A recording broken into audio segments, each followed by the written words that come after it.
Hello there. Okay, Okay. so, oh my gosh, it's been forever since we've done one of these.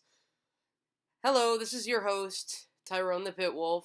I'm here with Ed, and we're doing once again another podcast. First one in forever. So, basically, just tell the audience something about yourself. Uh, I have a TV for a head. Okay, that's cool. I mean, yeah, TVs for heads are pretty cool. I've never personally had a TV for a head myself. Oh, cool. Yeah. Um, like, is there a specific thing you want to know? Like, what I do on the internet or Nah, I was just oh, wanting you to give, any information you felt comfortable disclosing about yourself, cause, yeah. okay. Well, I try to stay mostly anonymous, but I go by Ed, and I'm probably older than you are if you're listening to this. Which means I've seen a lot of the world, and I've learned that there's always two sides to every story. Yeah, definitely. That's definitely some wisdom we all need to live by. There's always two sides to everything, and somewhere in the middle is always the truth. Yeah, absolutely. I mean, we can discuss things if you want to. I'm cool with that. Yeah. But as we hear the Yeah, this is the discussion, first I really podcast I've done in a while, so I'm kind of out of sync. Like most of the time, we could just toss up random things and talk about random things and talk them to death. But yeah, I'm just usually we always wing it though. Like me and everyone I've ever hosted, it's never been scripted or anything. It's just been fun discussion like we normally would behind closed doors because seriously, what are we hiding? So, because seriously, yeah. Basically, it's I, just I missed that part. yeah, basically I was just like what are we hiding? Like we should talk in public the way that we talk to people in private for the most part. Like me, I have nothing to hide and Yeah, I think so. Yeah. Well, I mean, I heard recently somebody discussing specific issues that are going on in the United States right now. And they made the statement that, you know, in regards to her particular culture, that,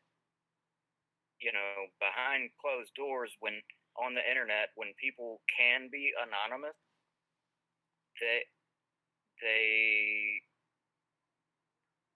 look down on us not because of our race, but because of the way the majority of our race is portrayed in the media,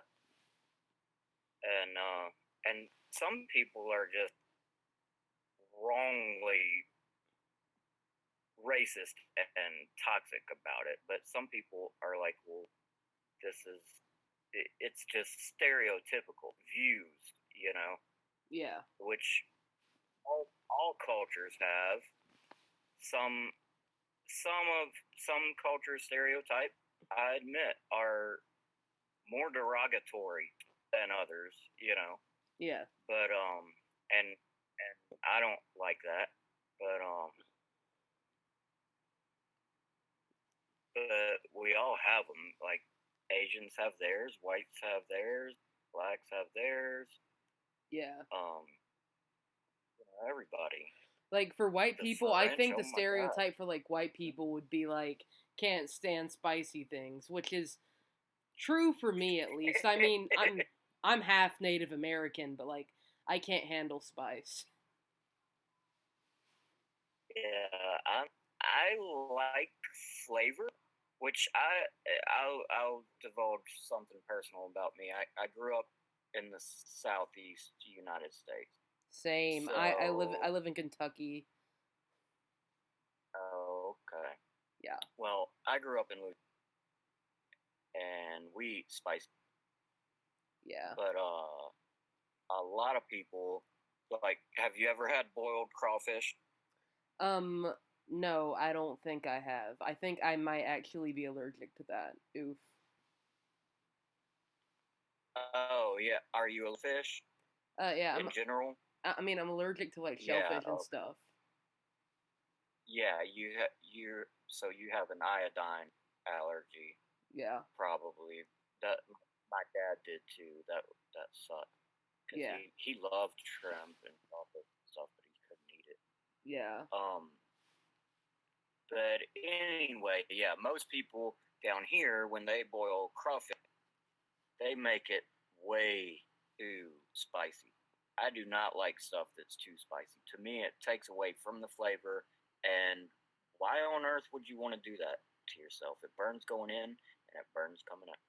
And it's Yeah. a horrible Yeah. experience. Definitely. I agree. Like my dad, he puts hot sauce on unnecessary things. I'm 100% sure he would put hot Right. sauce on his ice cream if he could. Like he's insane. Yeah. Which friends for I have Mexican friends who also are known for eating spicy stuff. I have friends from all over Southeast Asia and Thai friends and Vietnamese friends. The Thai people do not eat with them, like do not eat homemade. Or Indians, some Indians, not all Indians, but I went to college with some guys from India, and the first time I ever ate curry was in their dorm room, and oh my god, I never wanted to eat curry again because these guys were kind of typical college dorm students, and they only had like 3 plates and 2 spoons and Yeah. 1 glass of water. And I was like, water now! And I had to wash a glass just to drink out of it. It was Yeah. ridiculous.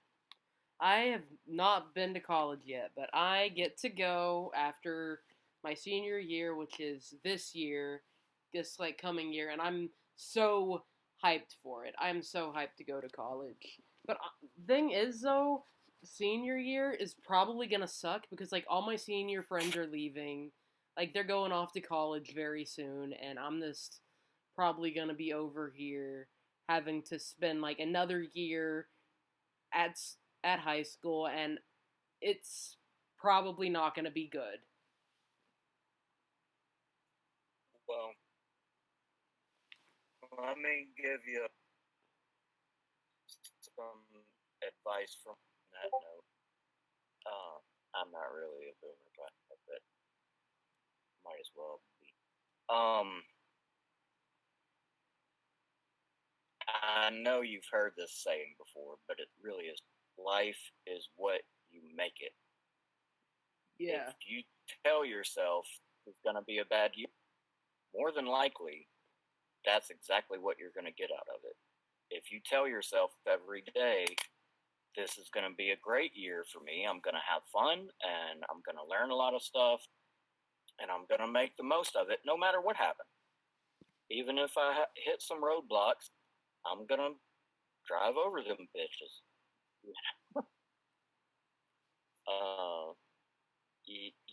You have to determine in your own mind what you are going to make out of life, no matter what life hands. Yeah, that's very deep You actually. know, I'll keep that in mind. I'm not, yeah, I'm not saying everything's gonna be a bed of roses, but you got to take the lumps with the uh whatever coffee, I guess. Yeah, um, I mean nothing good anyone ever gets really ever comes easy, especially like in the society we live in. Like there's a lot of yeah, times where people work really hard and it'll pay off, and I'm hoping that's kind of what's going to happen with me. Like I'm going to keep working and keep striving, and I'm going to get somewhere. I'm going to succeed at something. Like I hope that's what I'm going to do. Some people try hard and don't succeed, and that's kind of sad. yeah,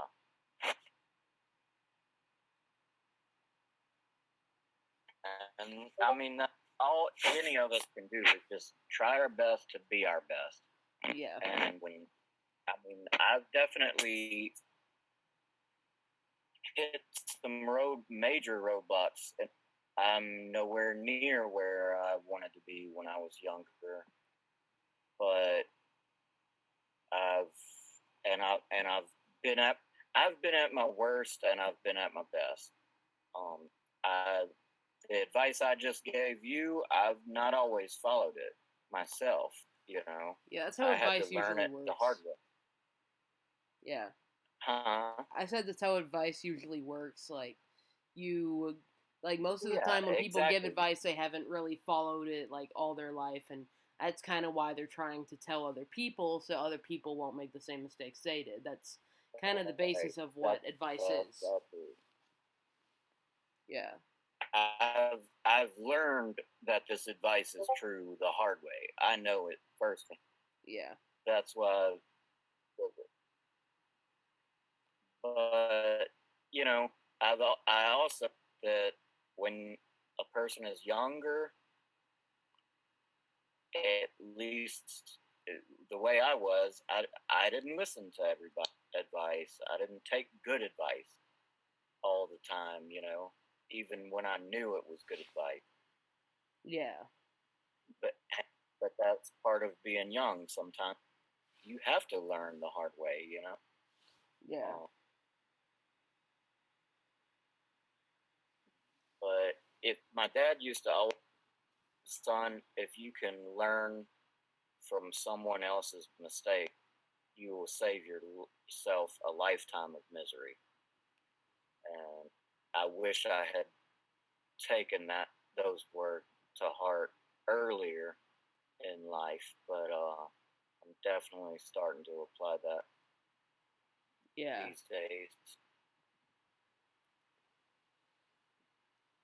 Yeah, I get where you're coming from there. Like I had a thought, but like I don't even know how to word it or what to exactly say now. So, Well, what was it regarding? I honestly, um, I had a good thought. I had a thing I wanted to say, and I just like blanked out completely. If that makes any sense, like I don't even remember like a I portion of what I I was gonna say. I do that. I do that. Yeah, Wait till you're old. You won't remember half your life. That's what I told somebody the other day because they were taking their driver's test for the first time. And I said, when you're my age, you won't even remember your driver's test, so just don't worry about it. They were stressing out about it, so I was just like, you won't even remember it in 30 years, so yeah, maybe not even 20 or I, I have no recall at all of my first driver's test. Well, I I can't even remember my remember first where. driver's test. It was, yeah, I failed the first time, and honestly, I haven't taken it since because I'm scared of roads because I got in a Okay. car accident like a year or two ago. So Yeah. I have a friend I tell this story all the time because to me it's inspiring. I have a friend that is like has a phobia. of driving and has never. He got his license when he was younger, but he doesn't drive at all. Has never been able to get over that fear. But part of the reason is he grew up in the city, a particular city where it's extremely dangerous to drive, especially if you don't know how to drive. In this particular city, I'll just tell you, it's New Orleans. Oh, I went there once. If you don't, yeah, well, if you don't just jump in, dive in, and drive like a maniac, you're not going to survive. Like, they will literally run you over, hit your car, and just take off and possibly shoot at you. I mean, it sounds like I'm exaggerating, but I'm really. The cops would even like I've asked a cop for directions down there before, and they were like, "I don't fucking know," and drove off. Yeah. I'm serious. I'm dead serious. I had to call a friend at like 2 o'clock in the morning to get directions. Yeah, that sounds tough. I've never had to drive, let alone in like New Orleans. Like New Orleans in itself seems like a Yeah, scary place to be yeah. driving around. Now this was pre-Katrina, and things have changed down there a lot since that hurricane. Like, um, I'm not gonna say that all the problems that were there before have been solved, but it is quite a different place Yeah. as far as people's behavior. So. Yeah, I have a friend who's also from Louisiana, and he always talks about how much he misses it. Like every single one of my friends who came to Kentucky from another state miss their home state like so much. It's insane. Honestly, kind of sad as well because they had to leave a place they love so much, and now they're living in a crappy town like London. So sad. Yeah, Louisiana would be a hard place not to miss. There's lots of good things about. There's lots of bad things, but that's everywhere. Mhm. But on a funny note, do you know what I just learned today for the first time? What? Or at least, if maybe not the first time, I didn't remember until today that Indiana is directly above Kentucky. I always thought Indiana was further to the west. Yeah, But Indiana and Ohio are both like right above Kentucky. So yeah, I always thought both of them were like on the other side of Oklahoma somewhere, but I was wrong. I'm usually pretty geography, but I think the Midwest for me has always confused me because what's mid about it and what's west about it? It's on the east side of the Mississippi River, which is the eastern part of the United States. yeah. It's not in the middle. It's not in the middle of the United States, and it's not on the western side of the United States. Why in the hell do they call the Midwest the Midwest? Beats Can me, you answer honestly. that? I have no idea. Nobody has ever been able to answer that question. I think I'm gonna call Donald Trump and ask him. Oh, okay. I'm gonna ask him if he'll change it from the Midwest slightly less than the East Coast. Yeah. But yeah, there are a lot of states in America. There's 50 to be exact. 50 states in America. That's what I was about to say. Yeah, there's pretty much 50 of them. Yeah. 52 to be exact, if Hawaii and Alaska. And then there's Puerto Rico is not technically a state. They are a territory. And I think Guam is also a territory. Yeah, I mean, I have a friend from Puerto Rico, and they say that that Puerto Rico is actually trying to have a revolution and to split from the United States right now. So, yeah, I used to work with a Puerto, and he loved the United States, but I think a lot of people there are pretty pissed off about the way their last natural disaster was handled. I mean, that was how many years ago, and they're still rebuilding from that because I think our government sent very little aid. I think that's one thing. Yeah, they were pretty up. Yeah, that was awful. I don't like that they didn't send the aid. Like, if you're gonna have a territory, if you're gonna be like, if you're gonna try and be like a conqueror, at least take care of all of your lands. Jeez. Right. Yeah. Well, and I think a lot of American contractors went down there and pretty much just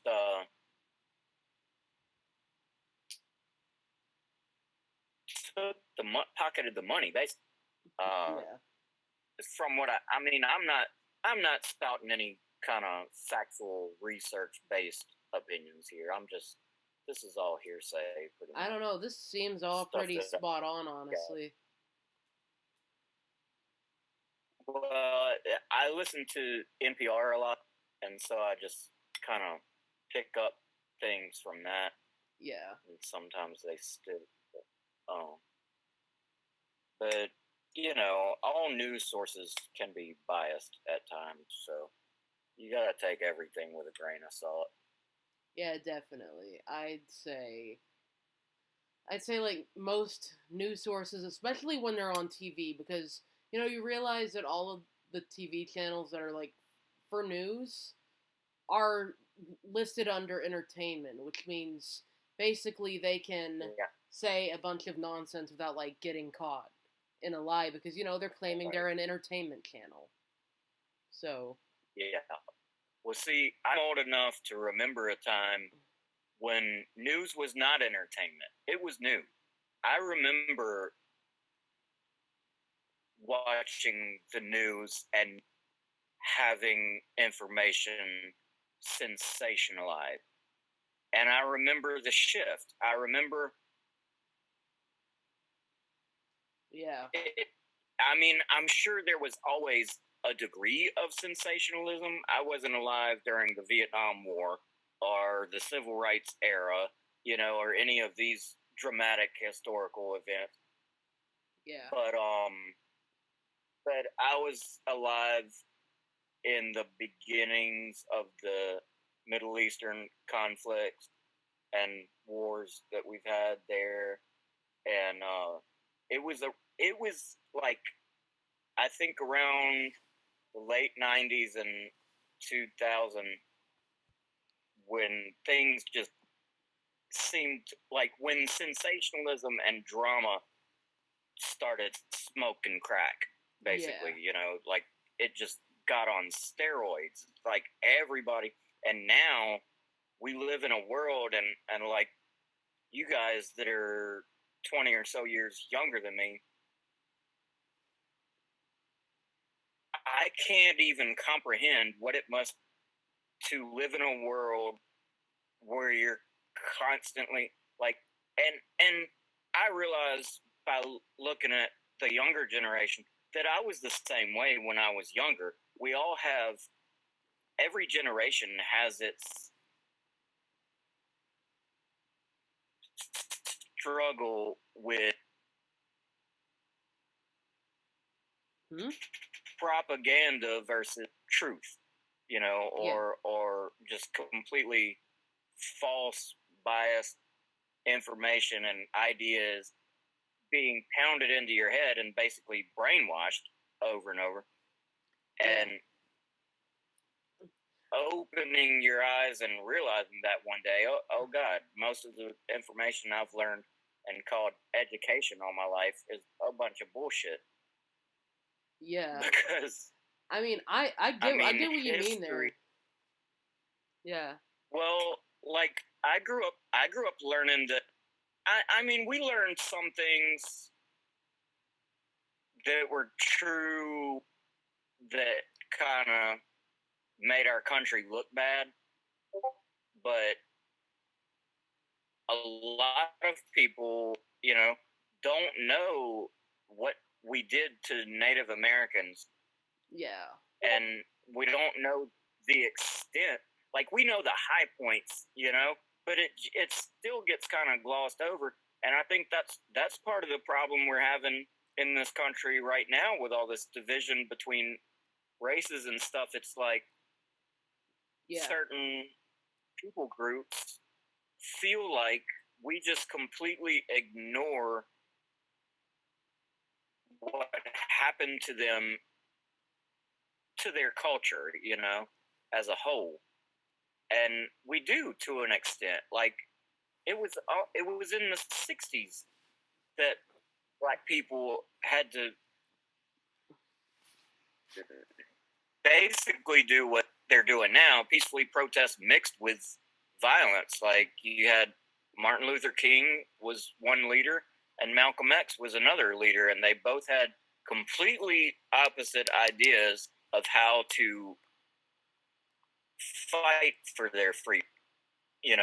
Just like right now, you see all these viral videos of people standing up for freedom in a peaceful way, and some people just getting angry and burning stuff or whatever. But then you have the media saying, "Oh, well, the people causing the riots are just Democrat fueling the division and the rage," or you have some people saying, "No, the right winger, blah blah, conservative people." Yeah. Honestly, what I've heard basically as far as the riots go is those happened like way before any of the stuff about it was on TV. Like they happened. It's only de-escalated since those riots, according to like what I know. Like, I have seen a lot of videos. Now, I'm smart enough to know you can't even trust videos that you watch on the internet. Yeah. Not all the time. But if you know what to look for, you can kind of tell it hasn't been manufactured or whatever. And if you see a bunch and they're all different, whatever. But I've seen a lot of videos of little white kids with skateboards busting windows and black kids coming over and grabbing their skateboards and throwing them, and they're like, "Stop, don't do that, that's wrong." So I don't get it. Like, I really don't get why white people are more upset about it than the black people are upset and should be upset and have a right to be upset and a right to express their views, and their white friends have a right to join with them, and that's great. But why are you the one going in and busting down windows of businesses that are probably owned by black people, for one thing? I mean, I've seen a lot of those videos too, where black owners of businesses had their physical businesses attacked as well, and they were standing outside pleading with the protesters to not destroy their business. Like, and and then there's the case of the black police officer that was shot by a black kid and killed, which But then you still see videos though of police officers. Period. One, black ones, female ones, male ones, beating people for no reason. Yeah. You know, telling people to stop protesting when they're not even doing it. They're protesting peacefully, you know, and Yeah. they're just instigating. And not, you know, you see a lot of videos on both sides. You see some cops being peaceful and promoting peace and praying with people, talking with people, you know, but then you see some cops throwing stuff at people and driving cars into crowds of people. And but Yeah. then again, you see protesters doing that too at the beginning. Anyway, towards the beginning, a lot of that, like you were saying, it happened in the beginning, and now things seem to be Yeah. like it seems to be like the peaceful people are winning over the more violent. Yeah. And like every person that I know, well, I'm going to just be straightforward here. Most of my relatives are on the far right, and everyone in the town I live in, pretty much like 90% of the people are right wing, and they all keep on acting like that the blacks are taking over when realistically African American people are only 12% of the population. I'd like to know how 12% of any population is going to take over any nation. Make it make sense. Like, I don't understand. One thing, every area has its own personality. Like where I'm living right now, there's very, very little animosity between right here. I I see it very, very occasionally, but most of my customers are black people, or at least that it seems that way to me. The ones I see on a regular basis. I mean, there's tons of black people that live around. The school I went to was predominantly black, which is probably due to the fact most of the whites around here are richer and go to send their kids to private schools. But Yeah. Since I was there, things have changed, and those private schools allow black people now too. When I was in school, that was still a thing. Like that, the private schools could be segregated. But at the private school in my specific town where I grew up in, the mascot was Rebels, and I'm pretty sure it still is. Ah. Yeah. I don't think that they've been forced to change that, but I do think they. I don't think they use the flag on anything. Just like the one of or several of the colleges around here, universities, whatever, they were forced to take down the rebel flag. Yeah. Which, you know, I mean, I kind of agree with that. Like in New Orleans, you know, people have been protesting for the past several years to take down a lot of statues, and all over the country, but take down certain statues that represent slave owners and, you know, members of the Confederacy that fought against this country. Yeah. Like why did we ever resurrect those statues in the first place if we're supposed to be the United States of America and not the Confederacy? Yeah. Like, to me, that seems very similar to, like, people in Germany flying the Nazi flag because, yeah, it just seems very similar to that to me. And I would agree with that. I think that's a true. Yeah. And, like, that that that would be a trope. Yeah. I mean, I guess honestly, for me, I think that all forms of symbolic speech should be legal, but like if a monument gets taken down, people invest too much into like historical monuments, like for real.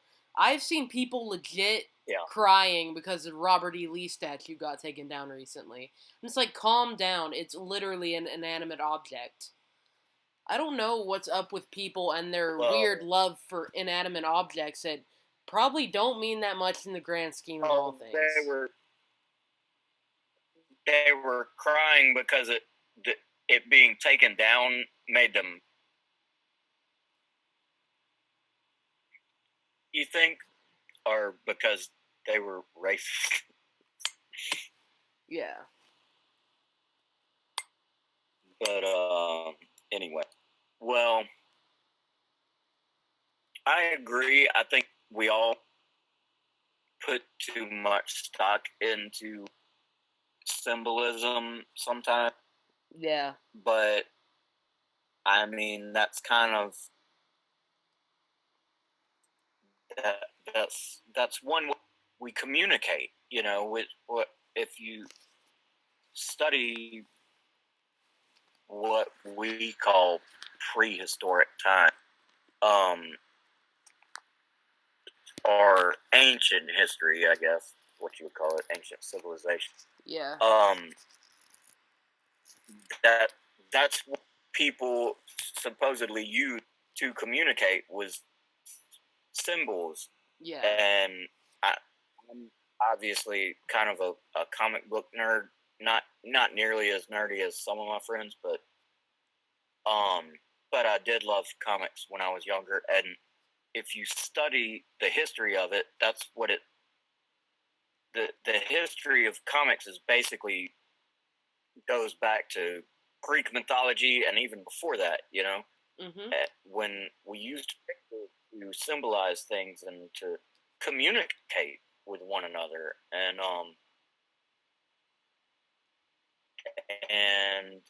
that's humanity as a whole. Many civilizations have this deep emotional tie to symbols and statues and things that we see, because it's not the image so much, it's what it represents, which is why it's a symbol. Yeah. um and and I think the older you get, man, the more meaning you see in those kinds of things, because like, you know, if say you were a soldier in any war, the Vietnam War or whatever, World War II, um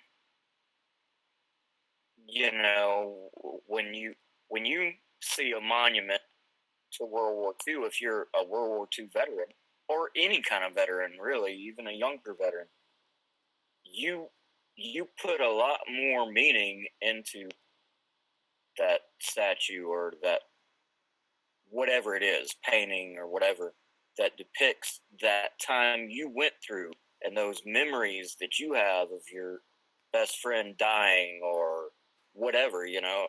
Um, so I think the longer we live, the older we get, the more meaning we put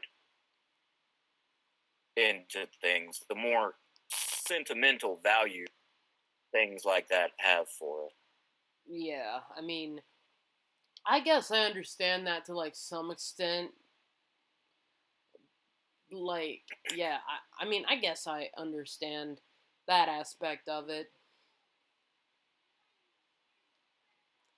But like, the thing is, like, with symbolism and stuff, like, realistically, you kind of, when it comes to like removing statues and stuff like that, once you step outside of like Mm, your emotions and think logically for like a few minutes, you start to realize it's an inanimate right. object. In the grand scheme of all things, it means nothing. It's what my head is putting onto the symbol. Yeah, exactly. I think the issue you're kind of approaching is an issue I've had.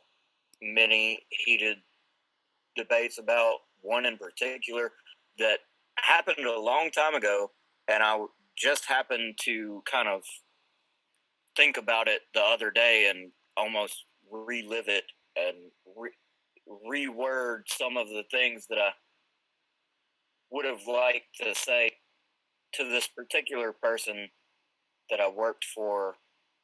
I was caring for his child who had autism, Mm-hmm. like severe autism, who was completely nonverbal. And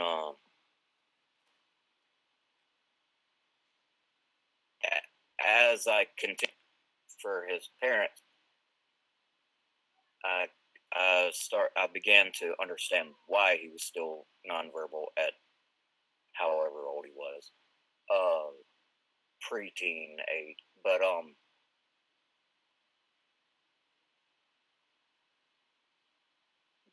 But this particular dad with his father, the guy told me I said something about the truth. I don't remember what I even said, but he said, "You know, the truth, our truth is subjective, right?" And I was smart enough at that age to know what subjective means, which basically means each person makes up their own. And yeah, I kind of agree to a degree that that is true, but there are objective truth, and the way we learn those truths is based on the experience of many, many, many, many people, and that's what science is based on. Based on objectivity and study done not just by one person, but by many people. And the study of one person is judged against the study of another person, against another person, against another person, and they all come up with these theories and they research them. And that's where we gain our body of collective knowledge and we prove certain things are true. Some things could be true and could not be true, and some things are definitely proven false. So I kind of disagree with that guy's perspective, and I know a lot of people share it, and that's what certain beliefs are based on. Yeah. But I I can't agree. I just can't agree that there is no truth. If there's no truth, then nothing is real. Uh, how are we alive if there's nothing that's true? You know, if Yeah. I jump off the roof with nothing to catch me or anything like that, I'm gonna land on the ground and hurt myself more than likely, depending on how high the roof is. Gravity is a truth. It's a proven law of physics.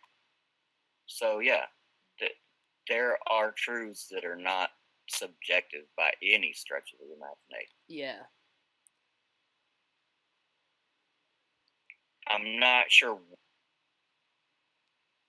you said that made me go off on that tangent, Yeah. I something. said something about like how at the end of the day, flags and statues are just flags and statues when you put your emotional meanings for them beside to the side. Like Yeah, yeah, at yeah, the end of the and day, that's objects you're are right. just objects, and if you put your emotions aside, like you need to have a good balance between facts and feelings. Like basically, you need to be Yeah, able to see facts and not be overrun by your feelings, but at the same time, you can't like see a bunch of facts and disregard any type of emotion or feeling either.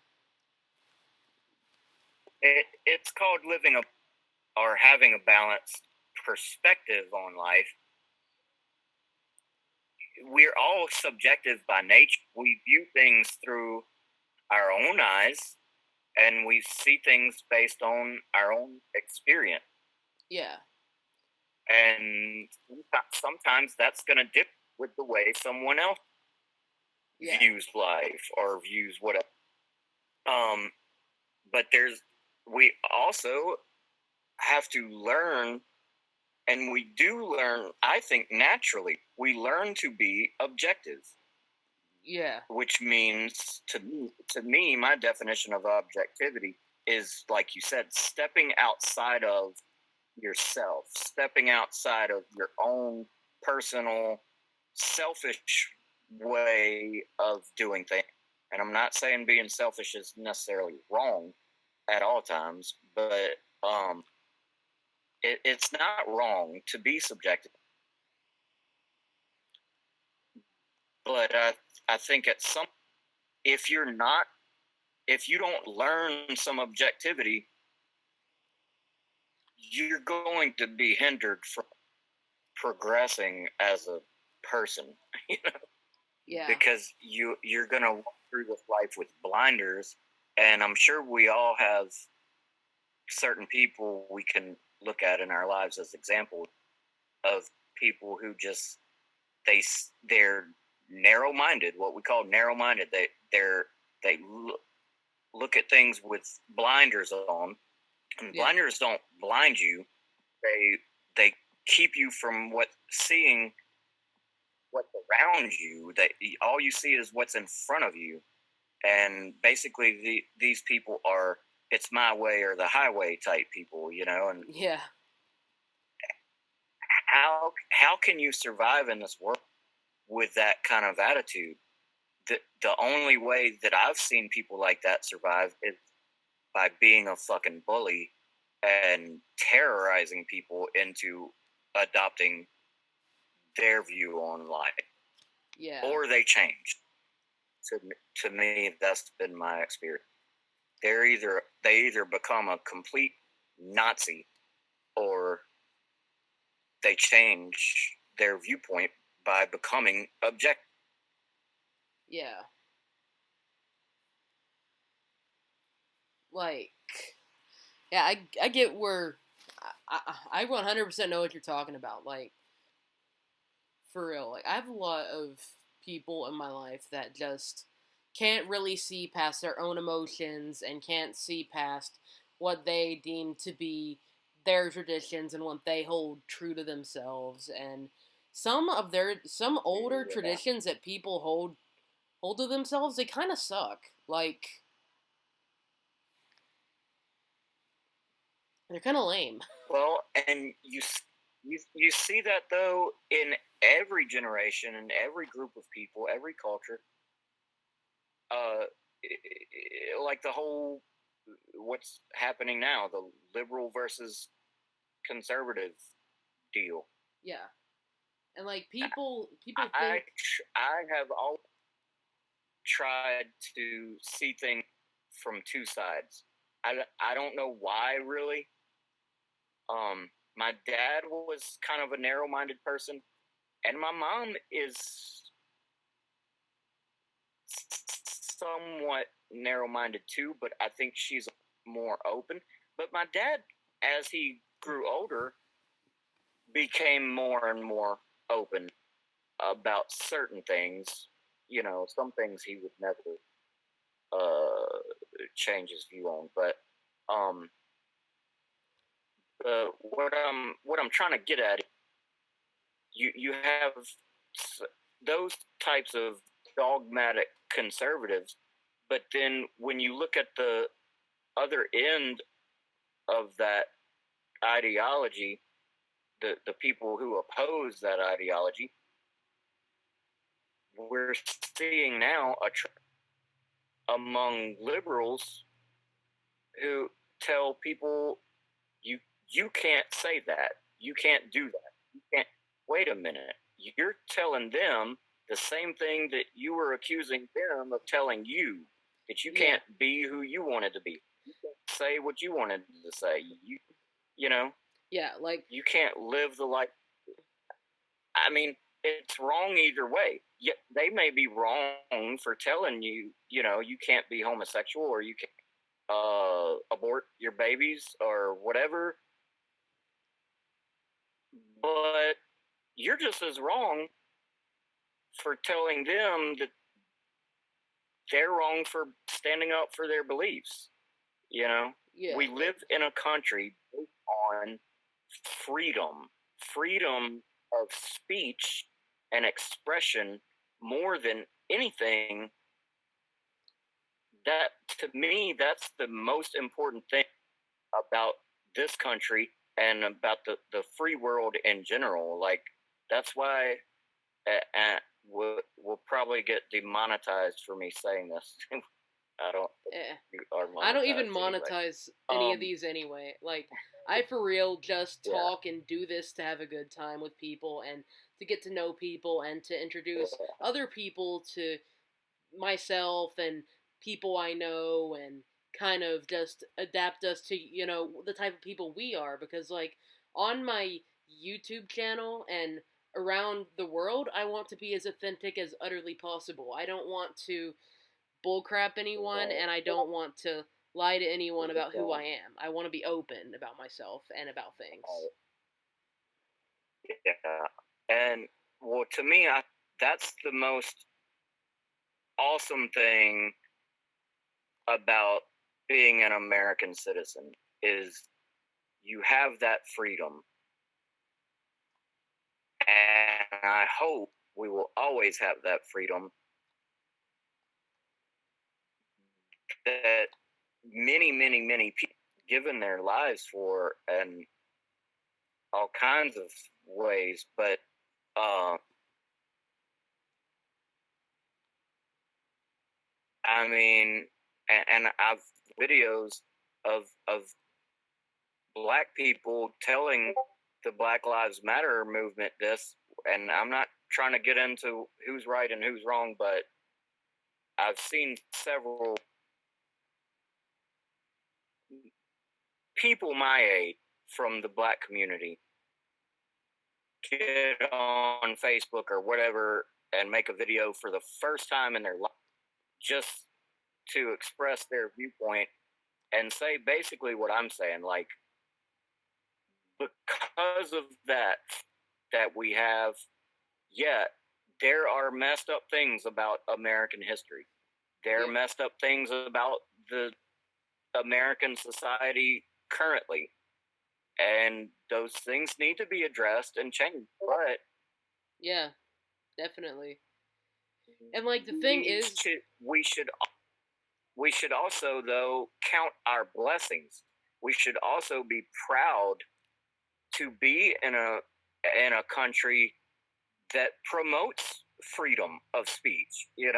Just because you don't like something that somebody else says, and it may be just criminal, it may be a criminal thing to say, but we should all fight for each other's right to say that.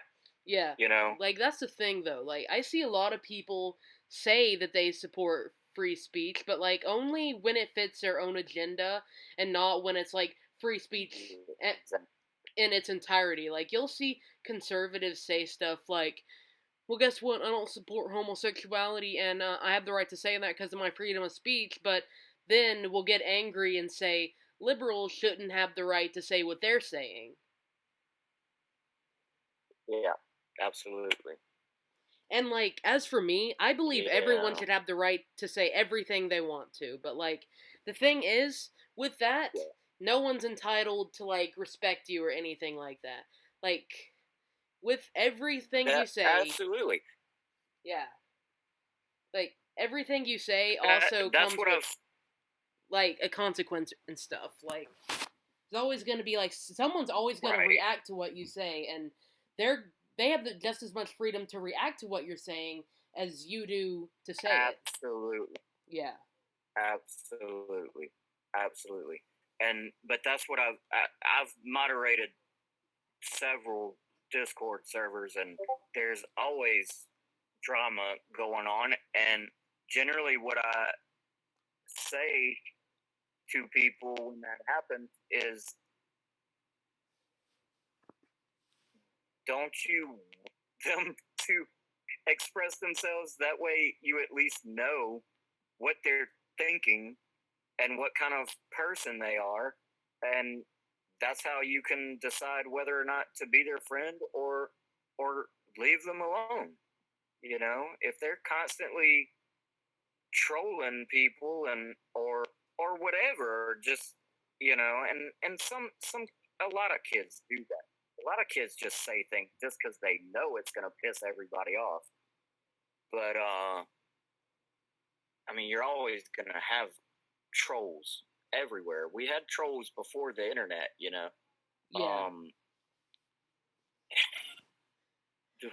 We have one of them running our country right now. Yeah. For real. but most comedians are trolls. They're looking for a reaction. That's how they get their kicks. And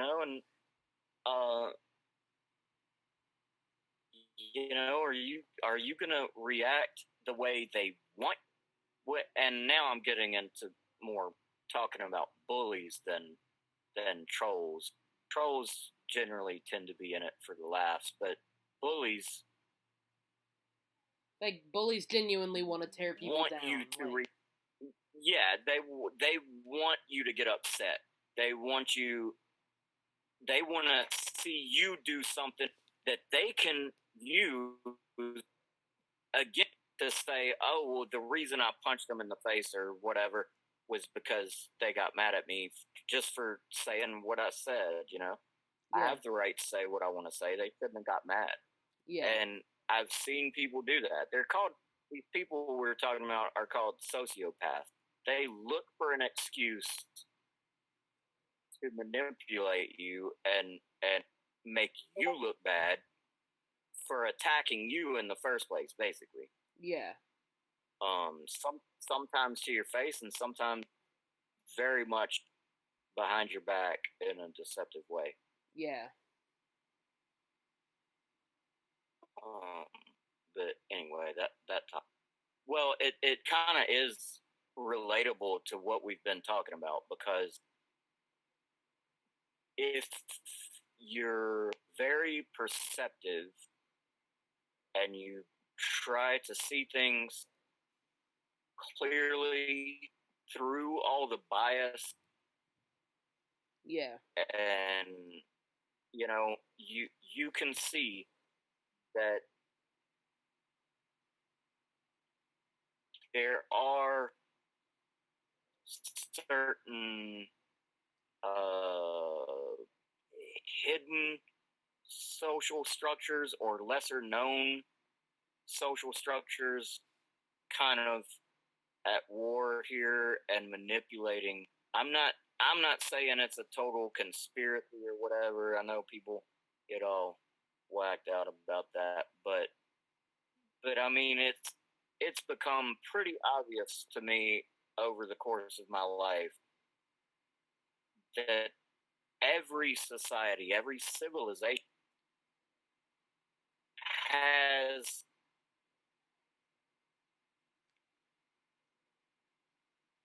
political structures or authority systems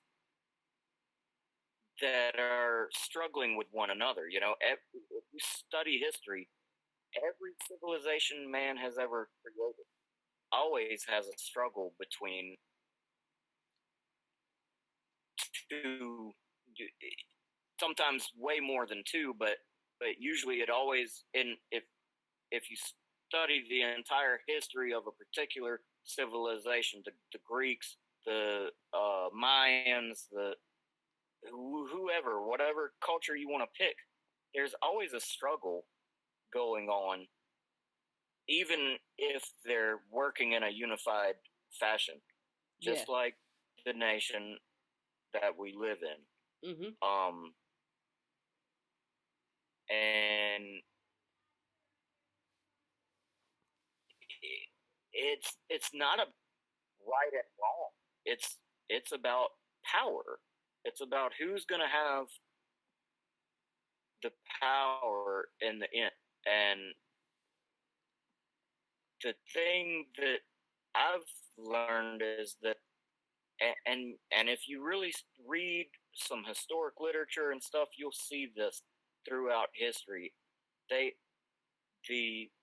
what some people call elite, they train the future generations of themselves to rule and manipulate the masses into being divided against each other and confused and basically stupid, uneducated, so that they can keep them impoverished and subjugated in some fashion or another. Maybe it's not complete slavery or whatever, but the elites in any have always, or for a long time anyway, tried to keep the majority of their subjects, their citizens, whatever they're called, depending on the society we're talking about, complacent through consumerism, basically, marketing, as well as at certain times divided against one another, because whenever you see a huge drama going in a culture, particularly our culture, the American culture, or anywhere in the world, when something big is consuming the media, if you look hard enough, you will find what people are being distracted from. There's something going on, some new law being passed, some new war being waged, or something. Something's happened that the entire public is having the wool pulled over their eyes about. And I think that's why so many, I've been seeing so many individual black people taking a stand and coming online and making videos and saying, hey, whoa, something's going on, guys, wake up. Yeah, there's racism in this country and it needs to be addressed, but let's all be together. We are all Americans, man. There's whites, there's blacks, there's Mexicans, Chinese Americans, all different. This is the melting pot of the world. We're all Americans, no matter what color our skin is, and we should not be divided against each other right now, because most of us are poor people that are just working for a living. Yeah. And somebody is trying to push us to make them more powerful. They're trying to manipulate, and they're sociopaths. The people that control society generally are very narcissistic and sociopathic. And I mean, you can debate me if you want to, or whoever wants to, but I mean, study. Look at history. Look at the history of civilizations, and you'll see it over and over and over and over again. I mean, how do you think Hitler came to pass? Yeah. He was a freaking sociopath, and he knew how to manipulate people to follow him. So, I mean, and now, if you talk modern Germans, they look back and they're like, why? Like, how did screw up so bad? And it's the same thing here. Yeah.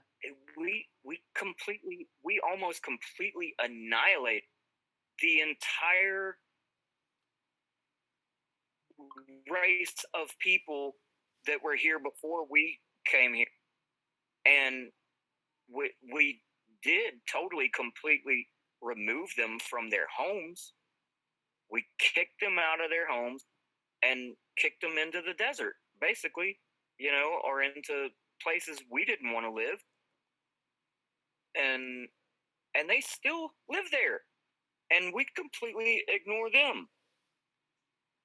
Completely, like nobody talks about Native Americans. I mean, and what we did to Africans that were immigrated over here on slave ships. Yeah, it was horrible. It was all horrible. That's a horrible thing that America did as a society. Yeah. But and I'm not definitely not saying that wrong has been righted completely at this point in our history. I mean, but some things have changed. That you're free. Everyone here is free to pick themselves up by their bootstraps and make a good life for themselves. For the most part, racism is still, to a degree, yeah, it's still alive and well today. Yeah, and I agree. I mean, in a state where there are a lot of young black men in prison, and I say men, but there's a lot of black children in prison, men and women, male and female, but mostly male. And the prisons are run like slave camps. So, and there's still old laws on the books that were created in slave time before the Civil War, or at least around in the beginning after the Civil War, and still on the books, still practiced, and people still being judged. And it wasn't very long ago when in this state where I live, people were being hung on trees just for the color of their skin. So I mean that may have stopped happening. Those horrible things to a degree, but I definitely see, why black people as a whole are still mad, because a lot of those practices have been carried on through this majority white society, legal system specifically. Yeah, there's a lot of systematic racism. It still exists in the system. I believed it was a myth for the longest time, and then I read Just Mercy by Brian Stevenson, which is really helpful. And I used to date a racist, so I wasn't really in the best place when I was ignorant. And I've grown up, and I really have been trying to do everything since then to advocate for equality and for the good of all people, because it's just I had the privilege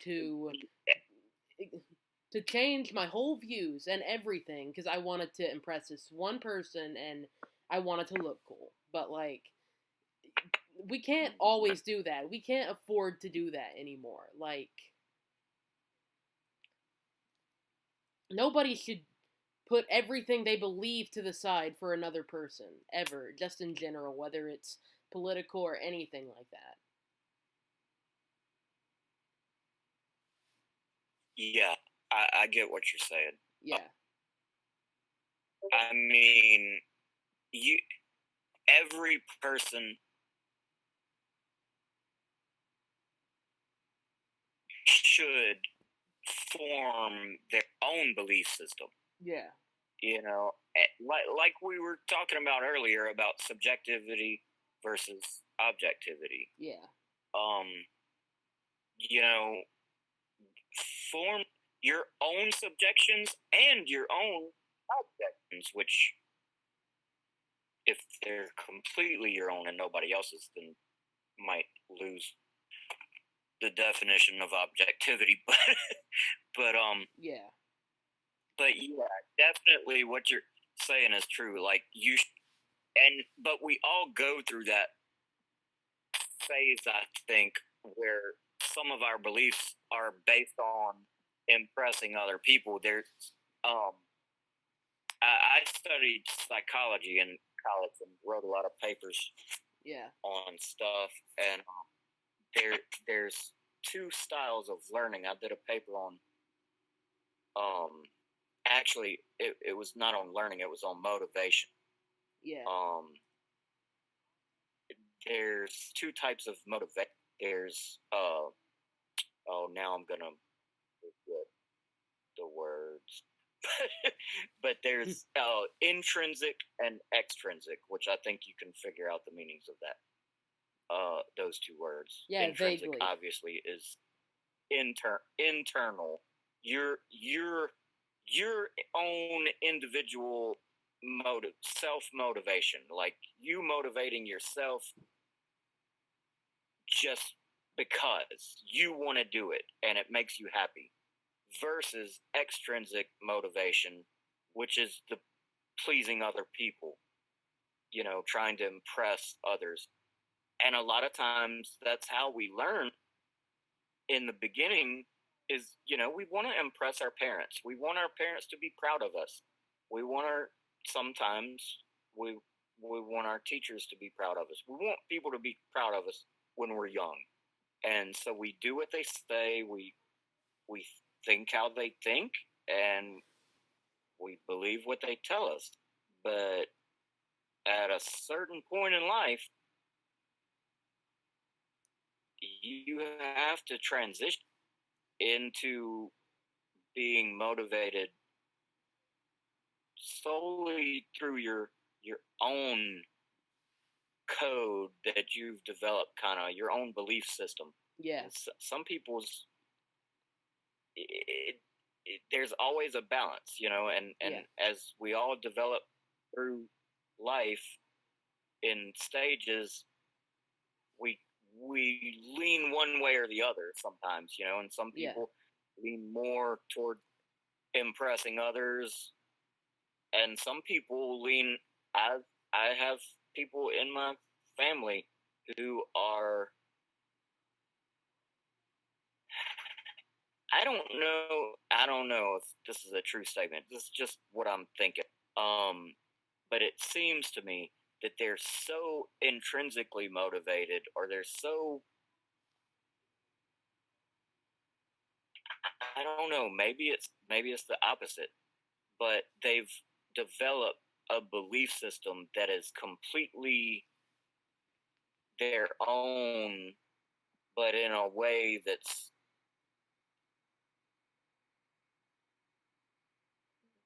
goes against all the norms Yeah. that they were taught growing up, because I was taught the same. And I mean, I learned how to behave as an adult, and treat people with dignity and respect. And this particular person I'm thinking of is just a bully as an adult. And it's like, Jesus, how did you not form the same beliefs as I did? I mean, I'm not talking about religious beliefs. I'm talking about, or even political beliefs, just how to treat other people. Like, and I have a hugely diverse group of friends that I've developed over the years. Some are completely atheistic, some are completely Christian, some are Buddhist, all different religions, and some completely non-religion, and even I have some friends that claim to be Satan worshippers. So, Oh. but I mean, I don't. Maybe friend is a strong term. I know people and associate or have associated anyway, with people that claim to be Satanists or witches or whatever. I've just met a lot of people Yeah, one of my in my closest lifetime. friends is a witch, so I mean, like, yeah. So I even know, like, she doesn't even really call herself a witch anymore, but she still practices tarot readings and palm readings and stuff like that, and yeah, she makes herbal things.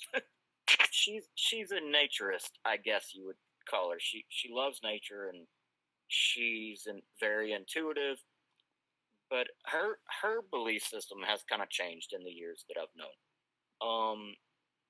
But that's what I'm saying is, even those people, like all of these people, we share a common belief despite our differences of belief, and that is respect. yeah, Respect, treat people humanely. Whether you believe in the Bible or whether you believe in the Quran or whether you believe it's all bullshit, yeah, you still we still have this moral, this intrinsic morality, that motivates us to treat people well and to respect ourselves. If you don't respect anybody else, I don't think you respect yourself.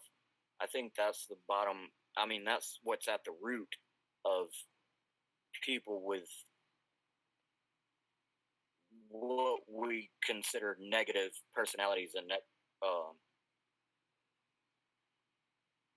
belief system.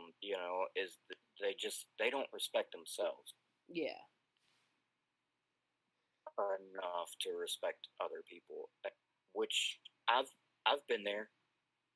I mean, but I think my respect for other people is what transformed me from being extrinsically motivated to, in other words, my respect for caused me to respect myself.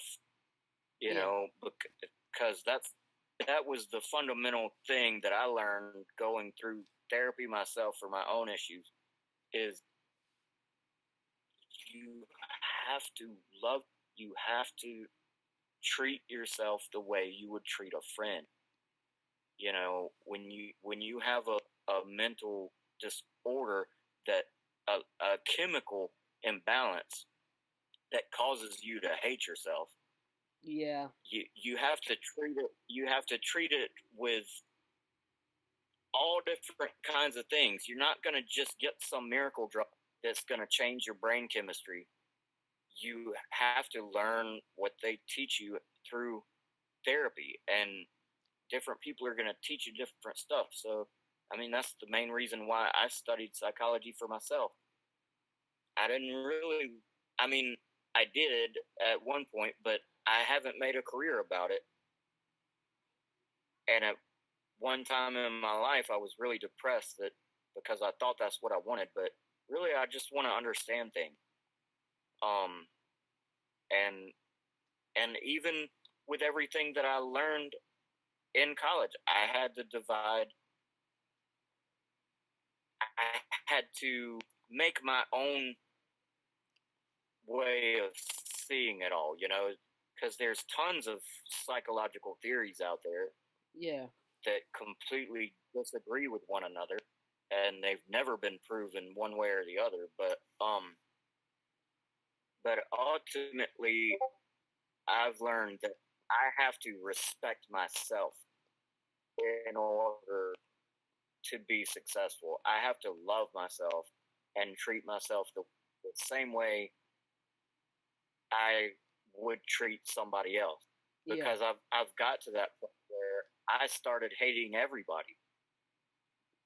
yeah. I've been there. And It's tough. I hate that. Like, I have phases where I do that sometimes. Like, I'll start hating people and I'll hate myself and it'll just be out of the blue. I'll get irrationally angry and yeah. Well, for me, and I'm not saying it should be this way for everybody or is, but for me, I learned that that was my key issue is I hate myself. I hated myself for whatever reason. I grew up thinking I was ugly, thinking I was useless and worthless, and maybe that idea was pressed upon me through my upbringing or whatever. Yeah. But ultimately, whether I was born with that idea in my head or whether in other words, I'm talking about the nature versus nurture Yeah. debate. But either you're born that way genetically, or you were nurtured. You learned. Uh, it doesn't matter. What matters is who you are and what the problem is and how to fix it. And I think most people's problems can be summed up with they don't love themselves, you know. Yeah.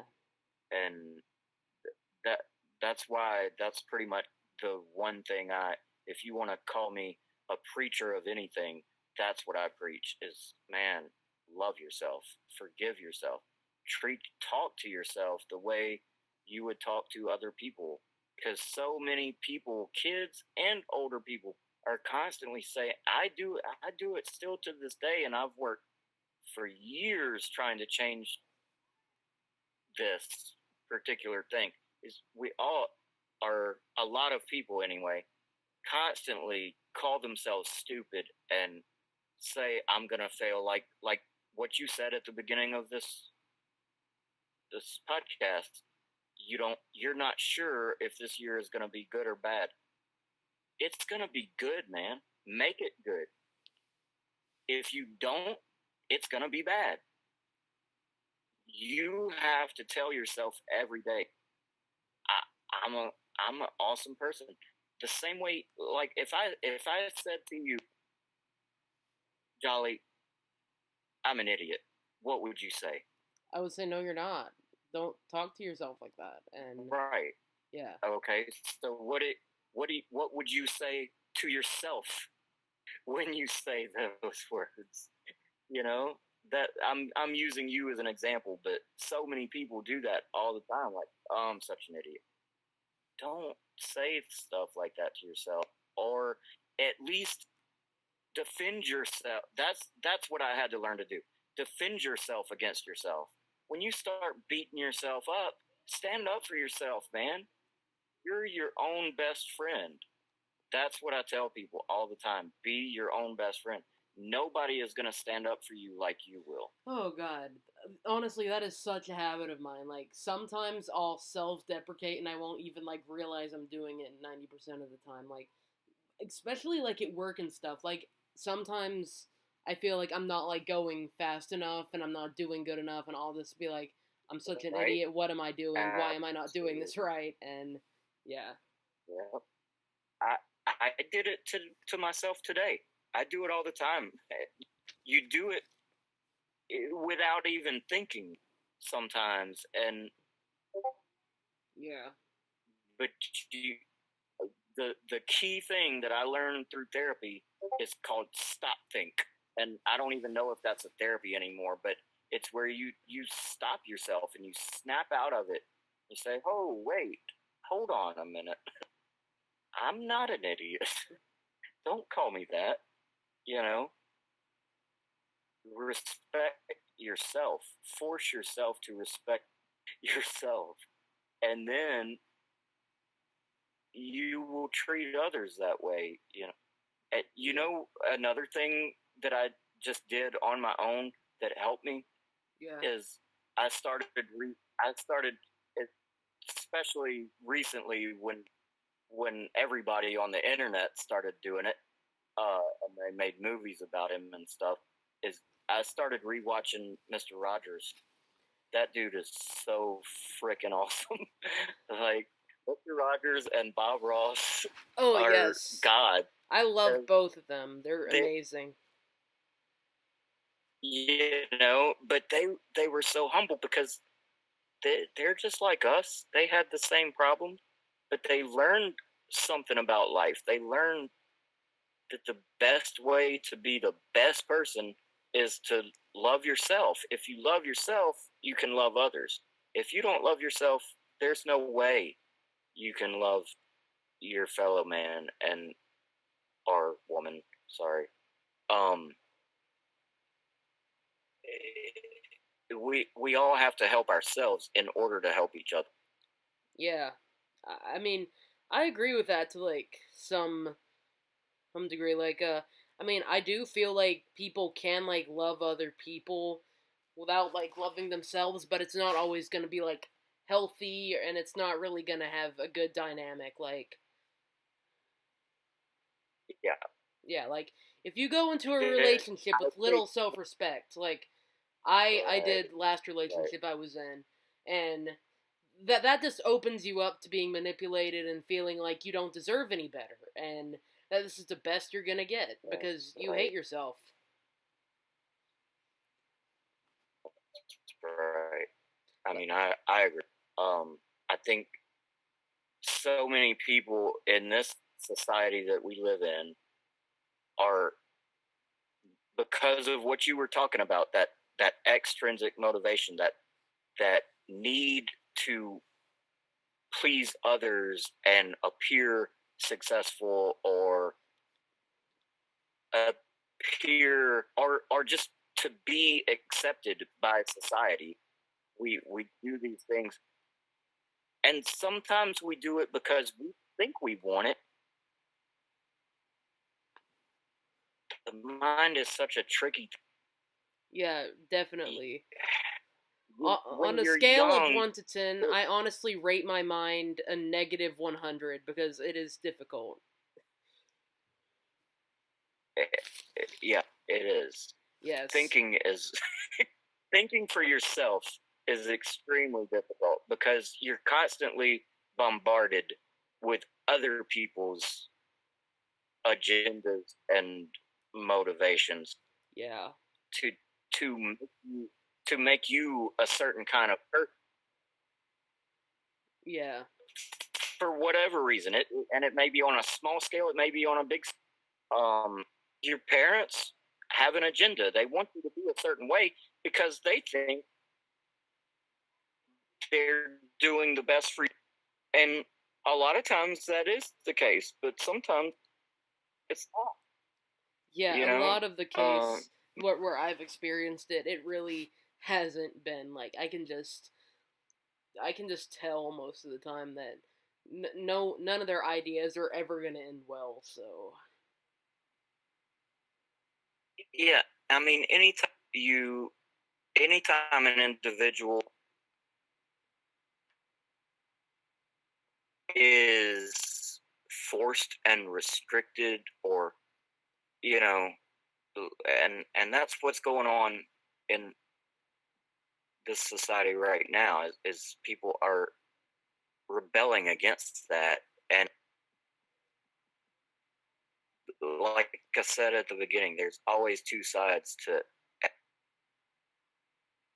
yeah. Are some of them acting completely right? Like, are they doing the right thing to express their frustrations and their disagreement with the way things are? Maybe not, but does a teenager do that? Does somebody that's starting to think for themselves for the first times in their life, do we always react the best way? No. And societies go through stages just like individuals do. And I'm sure that a lot of these people will look back at some point in their life and say, I probably shouldn't have thrown those bricks at those cops or those people or those buildings or whatever. But Yeah. I was mad, man. I was mad because I've been deceived all my life. I've been told what to do all my life. Been told who to be all my life. And I've been told that, just because I'm black or gay, whatever, that I should have to be asked for ID walking down the street, or whatever. It like I don't I'm Caucasian, obviously, so I don't even understand the fullness of what a black person or any minority might go through on a daily basis. But I've seen it happen, and I've seen it happen to white people too. But people are profiled. They are lumped into a category just because of the way they dress or just because of the way they look. Period. Yeah. And and I don't agree with that. Yeah, me either. But on the other side of that, like I said, there's always these police have a job, and part of their job is investigating things. And if they're given a description of a suspect and they see a person that looks like that description, then it's their job to go and interrogate or question or whatever, possibly detain that person. Yeah.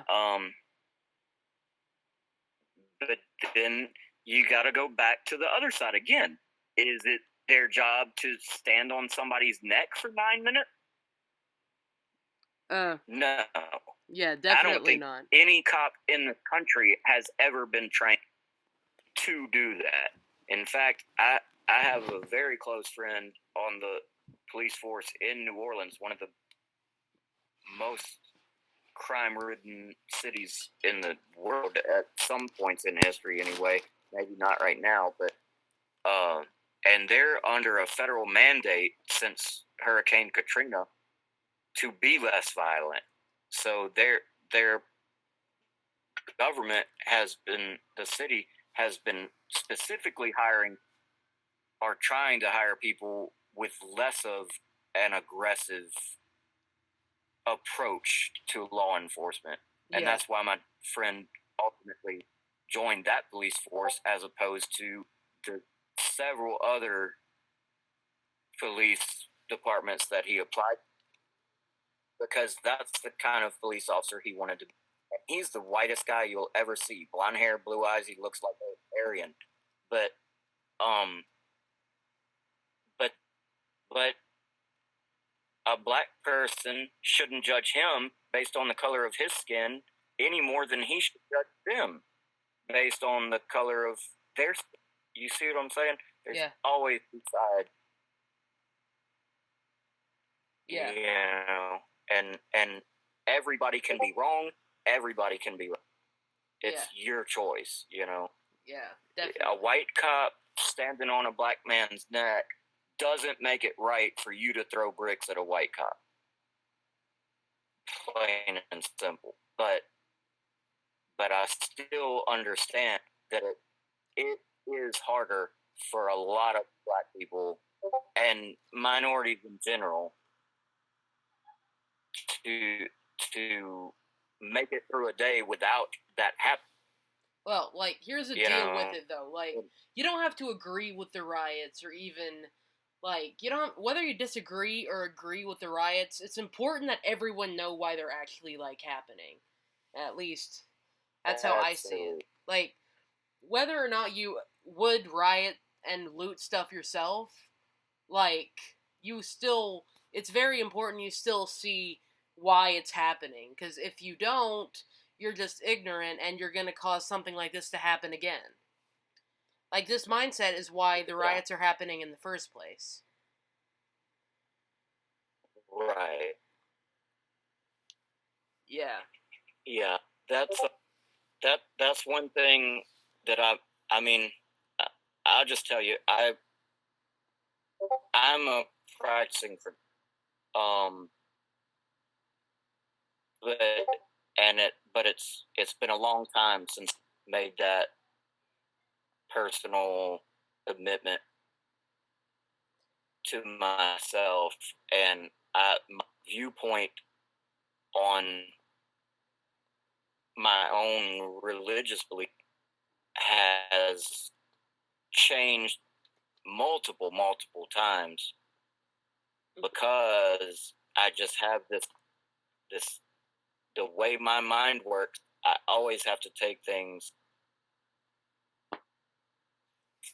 from more than one perspective. I just can't let myself see from one side.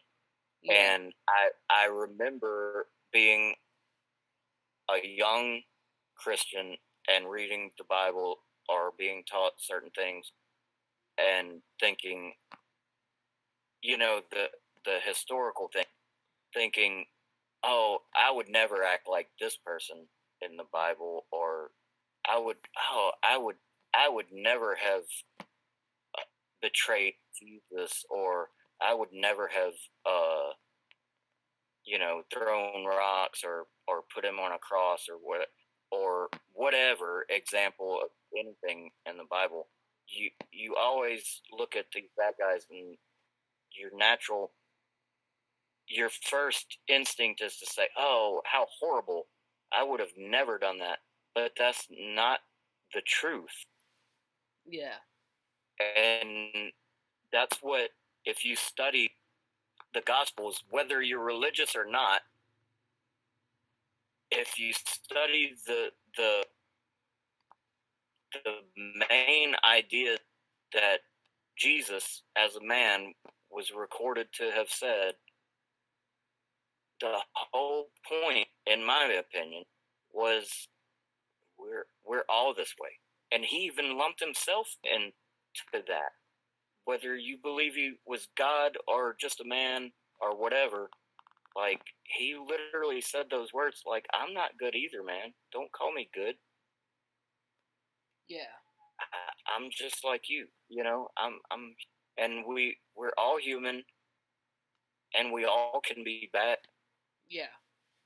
you know, but it's that choice. And in my personal experience, I, the believing the Bible and that stuff has helped me, but it's helped me to come outside of this self-righteous idea. A lot of people accuse Christians of being self-righteous, and a lot of them are. But the point, if you really want to see, is to not be that way. To make a conscious effort to realize, we all have the capacity to be Hitler, and we all have the capacity to be Jesus or Gandhi or whatever figure you want to put up there on a pedestal. And 90% of those people never wanted to be put on that pedestal. Martin Luther King or Nelson Mandela, for people from our current world or recent world. Yeah. They never Hmm? they just want you to learn what they learned. They just want you to understand that what we were talking about earlier, just respect yourself and respect others. If we can all do that, this world would be such a much better place. You know, you're never gonna put your knee on the neck of a man that you respect. Yeah. But you're never gonna not do that if you haven't learned to treat yourself with that same kind of love and dignity and respect. Yeah. That guy who did that obviously has not learned to love himself. He would have never done that to somebody. Yeah. He was just a terrible person. He committed like tons of crimes before that one too, and what happened with George Floyd was when he actually got caught and arrested, and he's killed multiple people. And that's the, I think that main reason that people are so upset, because that police department, that municipality of Minneapolis failed George Floyd. Whether George Floyd was a good guy or a bad guy, it doesn't matter. Yeah, killing someone isn't justified. Like, whether he was a felon or not, he did not deserve to die. If he was running around with a gun shooting people, that would be one thing. But he wasn't. He wasn't doing that. If he committed a crime of spending fraud, fake money, or whatever, that's not a violent crime, man. And I think that's what so many people in this current generation and society are so pissed off about, is all the thousands and thousands of people that are going to prison every day for nonviolent crimes that may or may not, like, we should be discussing this stuff. Like, why is it criminal to smoke a joint? And I mean, shit, why is it criminal to smoke crack? Like, I don't like crack. I don't like addictive drugs. I don't think people should do them because they damage you. But smoking a joint, or even injecting heroin into your own veins, that's an issue of lack of respect for yourself, and that should be treated different. Yeah, can you not hear me? No, I'm sorry. Someone was knocking on my door. I'm sorry. Yeah, Okay. Yeah. No one's in here, though. Anyway, okay. Well, anyway, drug addiction is just one example of something that, like, if I inject heroin into my veins, I'm not going to somebody else and forcing them to. I'm not putting a gun to their head, and maybe my drug addiction might inspire me to, or motivate me to go steal something from somebody, or possibly even commit a violent crime, but that's not always the case. So you're going to put me in prison because I have a drug addiction? That's, to me, it's just as wrong as putting somebody in jail for having depression, or any other kind of mental issue. And that's just one example of many crimes that are nonviolent and they're not infringing on anybody else's rights. Yeah. Like, for me, basically, I've always believed that for like the justice system, it needs like a huge reform. If not like being overthrown in itself, it just needs a huge reform, and it should be more focused on rehabilitating people than punishing them. Because realistically, all they're gonna do if they get out, like if they have a drug addiction or something, they're gonna keep doing drugs, and not only that, they're gonna have a lot of trauma from going to jail too. So. Absolutely. I wish I could quote this guy. Like, I don't know who he is. I don't remember his name, but I read a transcript of an interview. I'm pretty sure it was a radio interview that I read the transcript for. It was a guy that recently wrote a book, and I'm not sure if the book's even been published yet, but it's all about this whole idea of reform the police. Like, what does that word even mean? You reform, you restructure it, you completely rebuild the whole idea and philosophy that it's based on from the ground, and and I think that's a completely different idea from this whole defund the police or destroy the police or whatever. Like, I think society needs policing. Well, like But like here's the this thing guy with was like like, the police and the defund thing. Like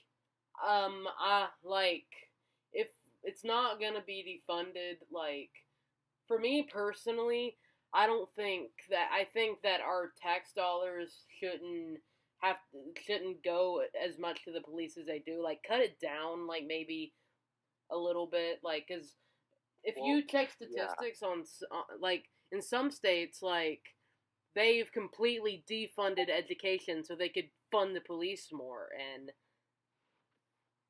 right. Well, and that's what this guy was reassign their job. Like, we need to completely change what their job is. We've given them this undoable job of basically enforcing our social ideas, our ideas of how society should form, and they're really their job is babysitters. Like, they're forced into this position of overexerting themselves, and there's tons of jobs like that. I used to be a social worker. Good God, my mom was a teacher.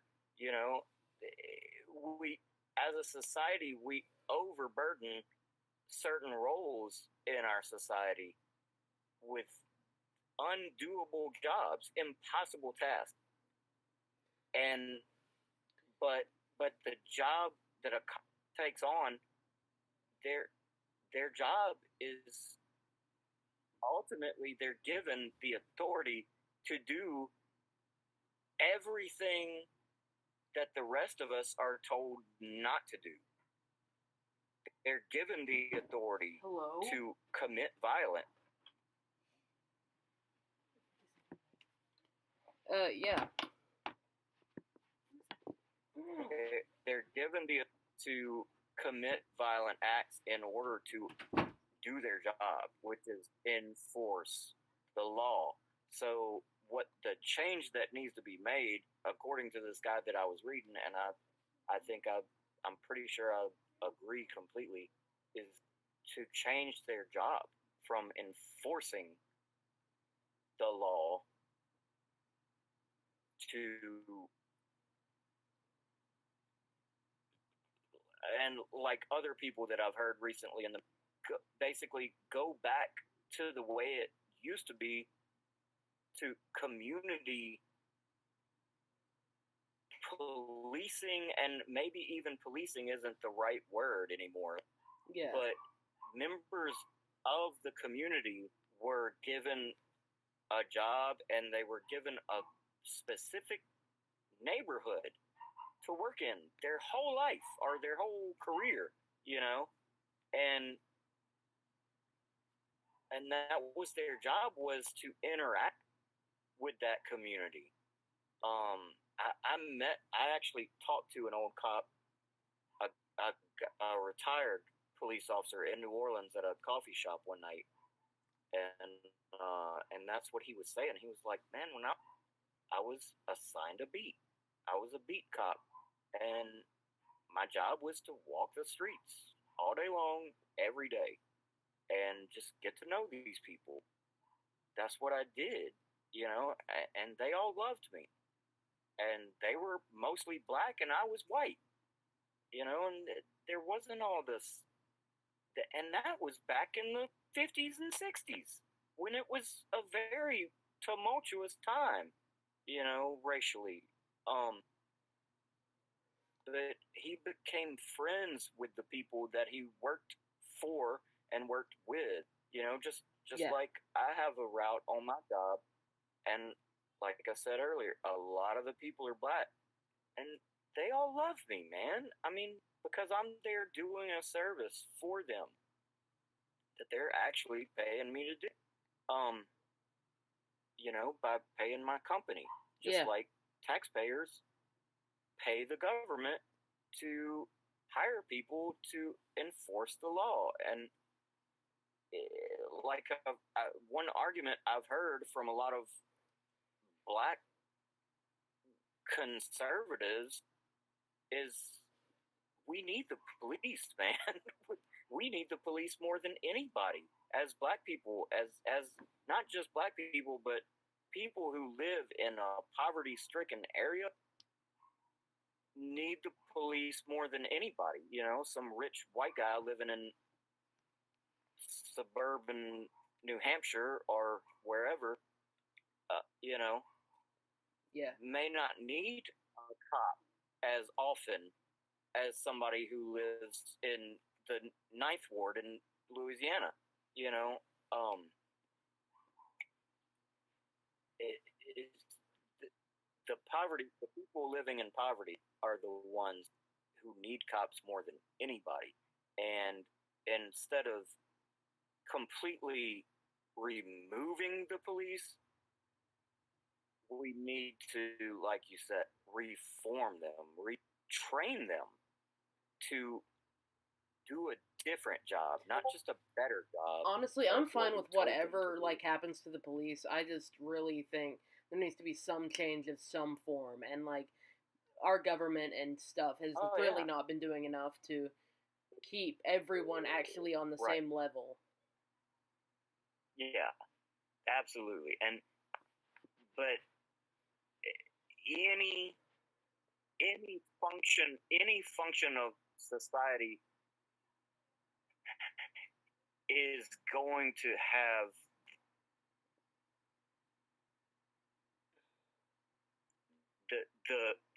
that police have had because of the tendency of groupthink.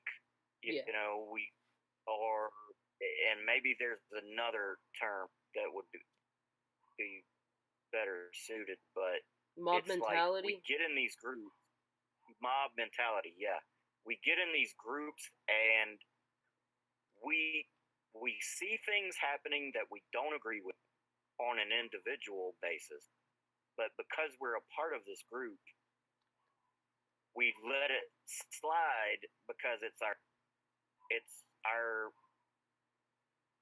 of our gang. It's our gang. Yeah. If we see him,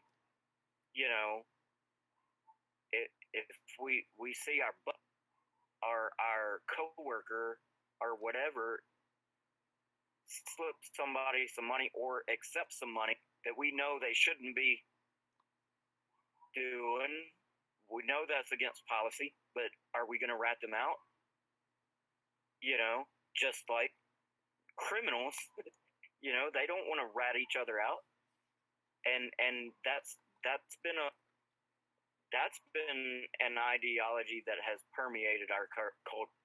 Because how many times have you heard somebody say or said yourself, well, I don't want to be called a rat.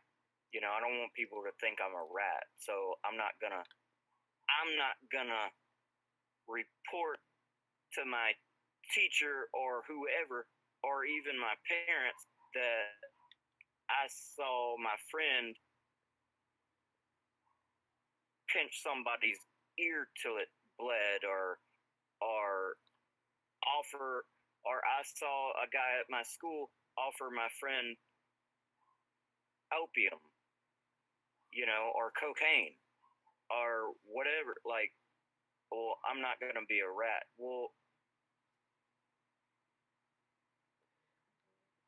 why do you think you're a rat? Is somebody who's doing bad things and telling on other people that are doing the same things they're doing in order to get a lighter sentence. That's what a rat is. Yeah. If you're not involved in criminal activity and you see somebody else doing something that's hurting you or hurting somebody else, then it's your obligation to yourself and to your friend that's being victimized, and to society as a whole, to expose this Yeah. this injustice, Yeah, because that's I what's agree with happening. that. Like, We're I understand that point, like, completely. But I'm just gonna say, for right now, we're at the 5 minute mark, because usually I like. The shortest I usually let these be is like 30 minutes, and the longest I let them run is like an hour. Not an hour, but like 2 hours. So we're getting. Yeah, how long have we have been on for 1 hour and 55 minutes so far. oh Jesus. Yeah, I totally lose track of time when I'm talking passionately. I Yeah. I have very little opportunity to talk like this other than online these days. Yeah, I get that. Like, I get passionate about like certain things too. Like, I've been very passionate about this Black Lives Matter movement and about just like everything, but my family's been talking it into the ground. I've talked it into the ground the past few days, and Yeah. basically it's felt so melancholy because I've had to drill the same point into people's heads who aren't willing to listen and aren't willing to actually understand why any of this is happening. They just want to say stuff like the Yeah. blacks are taking over, and honestly, Yes. So it's why should that even anyway? Yeah, you're right. We just need to end the topic, but that's totally ridiculous, and I have those people in my community as well. Completely well, that's fascinated. my whole family, so I'm so excited to go see my like non-racist grandma in like a week. Like, not no cap. Yeah, that's all. I have an aunt like that lives in Austin. She's a complete liberal, but she can kind of be one of those Well, liberals my nana, that, she's like but she's a Republican, but she's like one of the Mitt Romney Republicans, if you know what I mean. yeah, yeah. That, I have several older liberal friends who are even starting to call themselves moderates these days because they don't want to be associated with people who tell people they can't have their own opinion. Yeah. You know, um, but it comes down to on both sides, like respect yourself to listen to somebody else. Yeah. Like shut your mouth. Not. I'm not saying shut your mouth to your own opinion, but open your ears. There there is so much more in this world than you've experienced. Yeah, I mean, as like a You know. radical leftist, because I am far left, what really bothers me about other people around me is they seem to stick themselves in echo chambers, and that bothers me. Like, Yes. listen to other people and expand your idea of it a little more, so then you can make your points more solid from there. Yeah. Because people are going to Yeah. bring up counter arguments you Absolutely. probably never heard before, maybe. That's right. Because everybody a different, excuse me, background and experience and perspective Yeah. that you never experienced. You've never experienced being a black person. You've never I mean, experienced like, I'm half native, being but gay. I'm pretty white Whether passing, so I don't have to worry about anything. right. Like, I get more No, discrimination for no, other I stuff. wasn't. When I was saying you, I didn't mean you. I just Oh, them yeah. people, people in general. White people have not experienced being a black person, but Yeah. guess what? Black people haven't experienced being white either. All this idea of white privilege or whatever, it may or may not be true or imagined completely. I know there is a degree Yeah, of truth to it. there's definitely, like, a degree You of white never know. privilege. And to deny that You anyone never has know what white privilege somebody is else just, went it's through. like ignorance, so. Yeah. Yeah. You know. Anyway, this was a nice chat. We got a good 2 hours in. I'll talk to you later. It was awesome. Yeah, no problem. You gonna edit it before you share it? I may edit it a little bit because there, I try to, I may like eliminate background noise. Yeah, that's good, and I think I also dropped a few F-bombs or something. But... Oh no, we drop F-bombs in these all the time. I literally had a friend who read Rick and Morty fan fiction in one of these. It doesn't matter. Oh, awesome. Yeah. All right, cool. Well, I thoroughly enjoyed it. Thank you for having me. Yeah. And I will talk to you later. Yeah, see ya.